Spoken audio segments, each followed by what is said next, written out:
Hi, everybody. I'm Bryan Mudd, a fan of South Plains politics. Here's your talking points for this week. Following the money, the city and county meeting and working together to make sure everyone who qualifies for federal COVID relief money has a chance at it, and the wish list is long.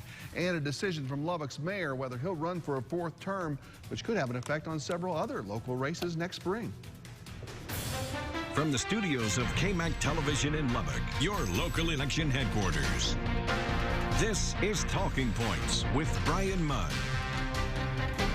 Thanks for being with us. Also this week, a whole new world. We like our elected officials that gain influence and with time and experience in those jobs, right? But change in the political world can also be a good thing. New energy, new ideas.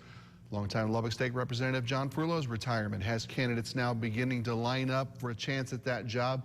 One candidate, though, we hear was rejected because he didn't realize that with the new district maps, his home that used to be in House District 84 now is not.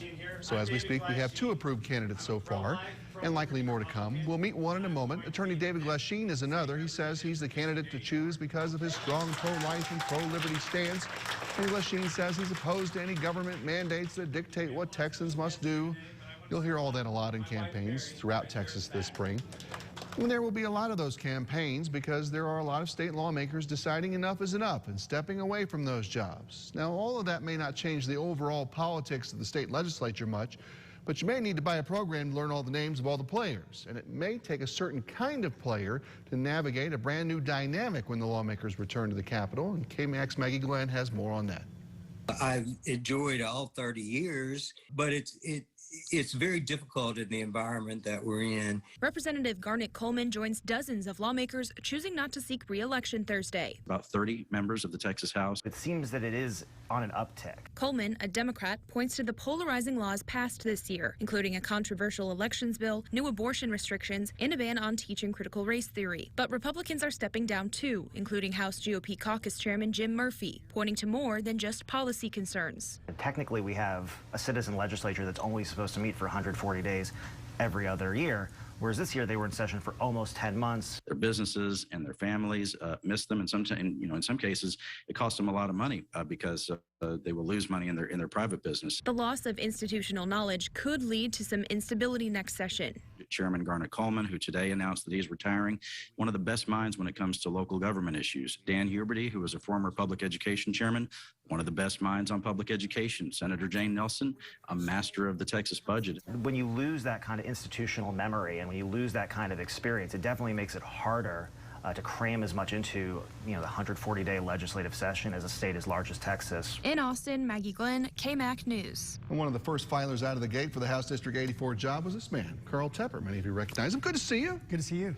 Obviously, John Frullo stepping down was as good a reason as any to want to do this right now. But why this job? Why now for you?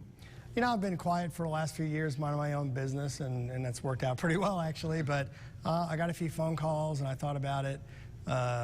It sounds a little cliched, but we did pray about it and talk to the family, and it seemed like something I'd have a chance of doing, I'd like to do, and I have some initiatives I'd like to push through the legislature that I don't think anyone else would pick up except for me. Well, let's start with one that has been talked about a little bit, and you mentioned it early on here as well. It's furthering the idea of property tax reforms. You just said that in your campaign announcement a little bit.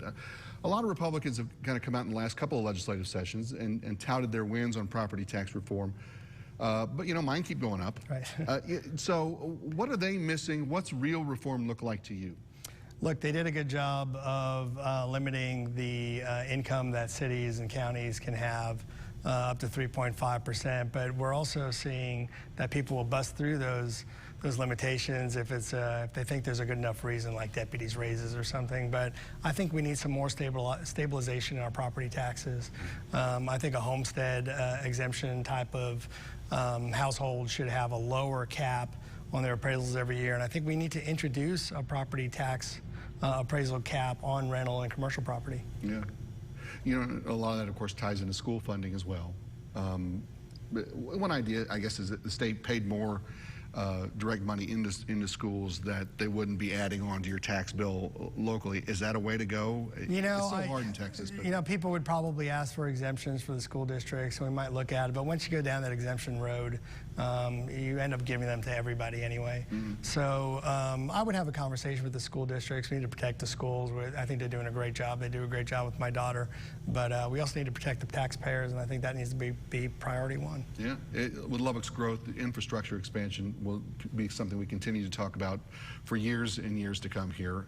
A bill out of D.C. obviously is going to throw some money into that now. But is the state doing its part to help here, since we're not in a place like Dallas or Austin or wherever? I mean, obviously the outer loop has started, but are they doing enough here to help? They're doing a good job. Look, one of the big initiatives is going to be Texas Tech. There's a giant PUF fund that pumps billions of dollars into the University of Texas and Texas A&M from our oil fields out here in West Texas. And I think this is the first realistic chance we've ever had in close to 100 years to break up that PUF fund and get some of the money over to Texas Tech and the University of Houston, which was a smart move by Senator Perry and Dustin Burrows to add Houston into there, because they have a big legislative delegation, and there is absolutely an opportunity to get more money from the state to Texas Tech, and I think we're going to need. I'm the only genuine Red Raider in the race right now, and I'll be happy to jump in that fray. Yeah, your predecessor here did a lot sort of behind the scenes and worked for Texas Tech as well, and as well as some of the other guys. Obviously, being a former county Republican Party chair, you know a lot of these folks and have some relationships there. What's your relationship like with Dustin Burrows, with Senator Perry, and some other folks maybe in Austin? You know, I have really great relationships with Senator Perry, who has endorsed me this week right out of the gate. Dustin Burrows has been very helpful. I'm on the phone with him often, including this afternoon. And so I think he's still filling me out a little bit, making sure that I'm going to be the guy to be a good teammate with him. But I have no doubt we will be teammates going up to Austin together. And I've also talked with some other people in Austin. I was around the Chairman's Association for a few years, so I do have some relationships with Austin. I hope that's a benefit. People see that as a benefit, and I'll be able to move around a little quicker than most freshman legislators. As far as this District 84 that you're running in now, a new look on the map a little bit. Yeah. A bit more rural, I guess, than John saw with his. A few more neighborhoods in there that didn't vote as strongly Republican. How will your campaign get out and speak to those folks? Well, when it comes to the general election, if I'm lucky enough and honored enough by the voters to win a primary, I'd like to see it as an opportunity to get out and reach out to some, frankly, minority districts. I think this is a really great opportunity and a really great time in our history for a Republican to get out there and hit some of the neighborhoods that are not traditionally hit by a Republican, and talk to those folks and see what their concerns are and see if maybe they're willing to make a change. You know, I mentioned local Republican Party chairman. Did some time working more with the statewide stuff. Does that help you get ready for this job? The specifics in that is good for your personal resume as far as being able to do this job day in day out? I think it's real strong. That's a really great question. I think it helps me, but also I've been out of it for about, I think, 6 years now. And I haven't been as active, so a lot of the players have changed in the Republican Party locally. I think that's a good thing. I think we need to be constantly nurturing new leadership. I was at Lubbock Area Republican Women. Shaylon Goodley is new president. I don't know her real well, but she ran a great meeting today, really competent. Her officers seemed very committed, very devoted, and some tough women, so I still have to prove myself to them. Yeah, briefly, just a few issues coming out of the last legislative session that I think will carry over to 2023 here too. You know, after the mess from last February, the legislature really kind of got the ball rolling some on reshuffling ERCOT and trying to get things strengthened up a little bit there. Did they do enough, in your opinion, as far as ERCOT and the grid and addressing some of those problems? I'm a little concerned. You know, I'm a commercial property manager, and utilities is one of the things we deal with on a more regular basis than maybe a residential homeowner.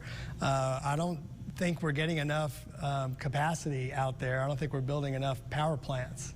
And so I'm a little concerned that we're still having these brownouts and blackouts. And I think one of the things I'd like to ask at the legislature down there is, you know, how come we're not building more power plants? We need some more power. Definitely so. And you mentioned the Permanent University Fund and everything else.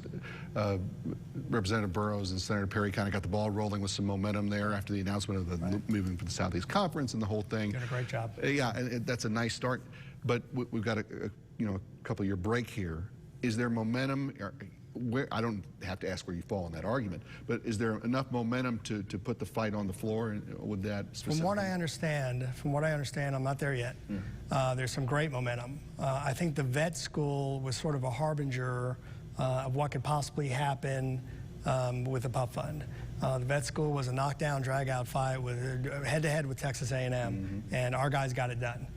John Furlow, Charles Perry, Dustin Burrows did an incredible job, including some of the legislators. They teamed up with the legislators of Fort Price and those guys out of Amarillo. So I think that's a great indicator of what can happen with the PUF fund, and we need to pursue that as quickly and fast as possible while we have the momentum. Definitely so. Carl Tepper, running for District 84. Good to see you. Thank you, Brian. It's good to see you, too. It's been a while. Thank you, sir.